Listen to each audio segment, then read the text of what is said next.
Mary Catherine Hamp, Brian Wilson, Brian Neiman, today's newsmakers, and you, the Morning Majority. 105.9 FM, WMAL. Boy, it was a big football weekend. If you love the National Football League, this was the time to be in front of your giant screen, except at Neiman's house where his screen doesn't work anymore. Yeah. He's having big trouble with his TV. Well, yeah, what about the other screens, though? We got one more, don't worry. Okay. We got it covered. You always got a We need spare. his TV. We got a backup plan.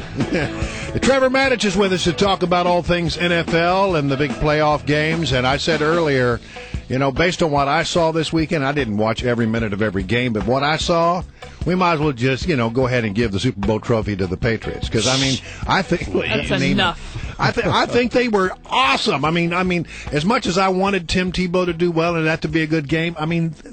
I've never seen Brady look any better than he did. He did, and as a matter of fact, Chad Ochocinco, his one of his newest receivers, said that he couldn't believe how focused Brady was. He'd never seen a human being that focused, and he thought it was something wrong with Brady. But all of his teammates said, no, it's playoffs. That's just Tom. And especially a guy that looked at the media and everybody giving all the love to Tim Tebow. And he's going, wait a minute, whoa, remember me? You know, I'm the guy that's going to the Hall of Fame. He was here. definitely making a point. And he never said anything like that. And he was gracious in his post-game comments, but you could see in his eye. And that's one of the things that I like about Brady. He is legitimately a good guy. He is legitimately a guy you want to put a bow on his head and take him home and let him play with your kids. I mean, he's that kind of a great guy. But he is competitive and fierce and viciously so. Although he only lets his play say so. Yeah.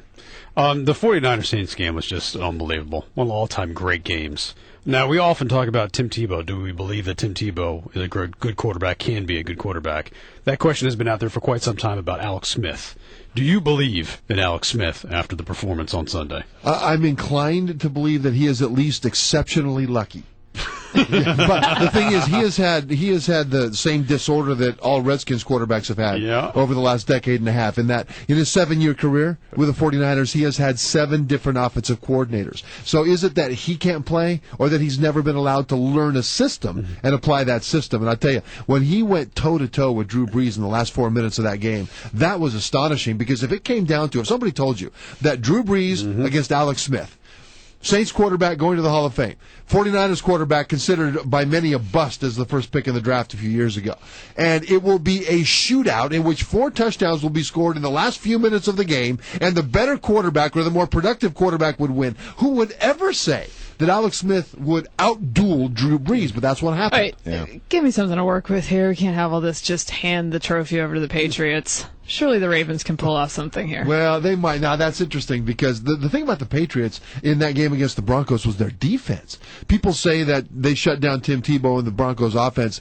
because of great scheming by their coach Bill Belichick. But to me, that's not what happened. The Patriots defensive front just beat the Broncos offensive line. And really what the Patriots did was not a whole lot different from what the Pittsburgh Steelers did the week before, which was bring numbers up to the line of scrimmage to crowd out the option and then force Tebow to beat you with his arm. Well, Tebow did beat them with his arm because the Denver offensive line gave him forever to throw the ball in the pocket. Against Pittsburgh, you saw Tebow drop back and then start to throw it and then pull it down, look around, start to throw it again, pull it down, look around some more, and then throw it deep down the field for a big completion. Well, the Patriots, our defensive front, overpowered the pass protection of Denver in this game. And so it was really about this Patriots defense that all season long had been pushed around. They were pushed around by the Redskins, for goodness sake. And yet they rose up. And if they continue to play that well in the next 2 games, they will win the Super Bowl. Is there another Harbaugh brother out there that could? I don't know if there is or not, but that family knows how to coach. Apparently, he's probably an astronaut or something like that. If there is one, now wouldn't that be great if John Harbaugh, Ravens coach, meets Jim Harbaugh, his brother, the 49ers coach, in the Super Bowl? I mean, we've been waiting for an Eli Manning, Peyton Manning Super Bowl matchup, but it may end up being Harbaugh brothers instead. On that topic, there has been this, I don't know, rampant speculation, uninformed or informed, I'm not sure, about the possibility of Peyton Manning coming to the Redskins. Now, let me just say, there's a part of me that says, that's just a horrible idea. And then there's a part of me that says, hey, it's Peyton Manning, that'd be sort of cool. So what do you think? Is this just wishful thinking? Is it a bad idea? Is it a good idea? Well, if they could get Bruce Smith back and Deion Sanders back, and then add Peyton, what a team that would be! And Bart Starr, is he still? No, come on.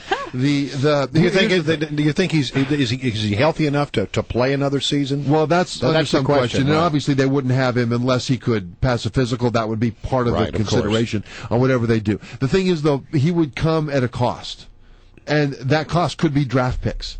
It could be just small draft picks if the Colts want to trade him so he could go somewhere he wants to go. Mm-hmm. Let's say he wants to come to the Redskins. But then they'd owe him a $28 million bonus in March, I think it is. And then they have to pick up the rest of his salary, which under the cap would really be a huge hit on the Redskins cap. But if they have to trade draft picks for him, all they would be doing is repeating the same mistakes they've made before. They got him to this point, which is trade away draft picks for older veterans at the end of their productive career at the expense of young players that they could then develop for the long term. And so that's why I don't think they should get him unless the Colts release him outright.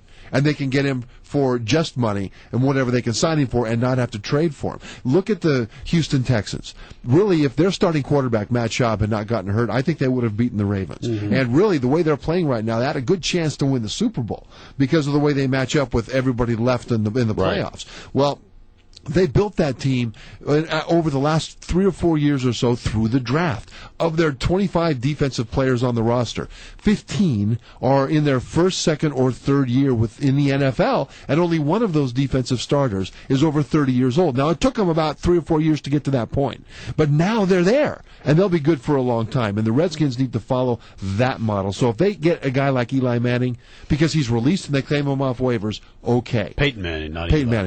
Yeah, get Eli if you that'd be Eli's a different issue. We'll take him. But again, there are lessons learned in the teams that still remain in the playoffs. Just one question on the Giants-Packers game. Packers, man, they had so many drops yesterday, and Aaron Rodgers missed some guys that were wide open as well. He did not have a good game. They're 15-1. 15-1 isn't what it used to be. When you were playing 15-1, you were almost guaranteed to go to the playoffs. Does the NFL have a problem with that now? Because it seems like you have to.